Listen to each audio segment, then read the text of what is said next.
Selon les rapports de la réunion des chefs d'état-major de l'EAC tenue le jeudi 11 février 2023 au Kenya, le M23 est recommandé de se retirer des zones qu'il occupe pendant un mois, soit entre le 28 février et le 30 mars 2023. Ce retrait du M23 donnera lieu à l'occupation de ces zones par la force de l'EAC. En ville de Goma, certains jeunes veulent voir ces entités qui vont passer entre les mains de la force de l'EAC passer sous contrôle des forces armées de la RDC. Espoir Mouinouka, membre de la Lucha. Pour nous, la présence de cette force de l'EAC, on l'avait jugée inopportune, puisque c'est une force qui a des conventions obscures, des conventions dont les Congolais ne savent pas jusqu'à maintenant.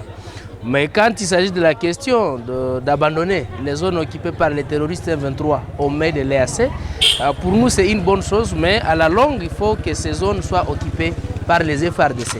Puisque l'EAC c'est composé par des forces étrangères. Et aucun étranger peut accepter de verser son sang pour protéger la population congolaise. C'est qu'il faut se battre qu'à la longue, que ces zones puissent revenir aux mains des FARDC. Situation que Vicar Batundi, expert de la société civile, considère des surprenants. Cet acteur de la société civile trouve d'inconcevable qu'un tel agissement se déroule dans une entité sous état de siège. Lorsque la force arrive, nous on ne s'attendait pas à des zones tampons. Mais leur approche, c'est basé sur la création des zones tampons. Et même aujourd'hui, nous avons suivi, par exemple, sur les médias sociaux, la répartition déjà des zones. Donc, il y a ceux qui vont occuper, c'est pas moi qui Bumba. Donc, ils ont fait la cartographie de la zone occupée par les rebelles des M23.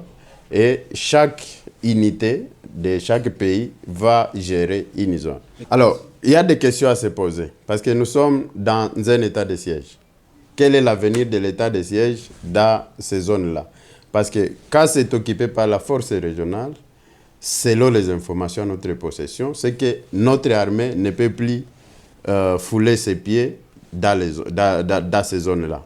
Alors, les zones sont aujourd'hui sous l'administration des autorités militaires.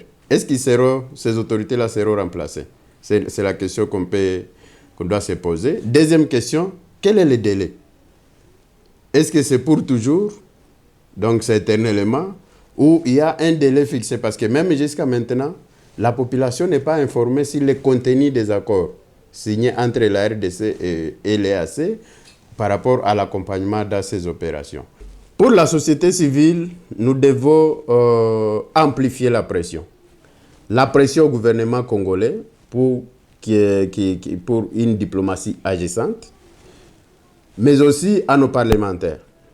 Nos parlementaires doivent organiser le plus vite possible des sessions extraordinaires pour analyser profondément cette question, pour revenir sur les accords signés entre la RDC et l'EAC et formuler des recommandations. Il s'est dénoté que, malgré le déploiement de la force de l'EAC au Nord Kivu, sur autorisation des chefs d'État des pays membres de cette organisation internationale, les changements tardent à être manifestes dans l'amélioration de la situation sécuritaire dans la partie est de la RDC.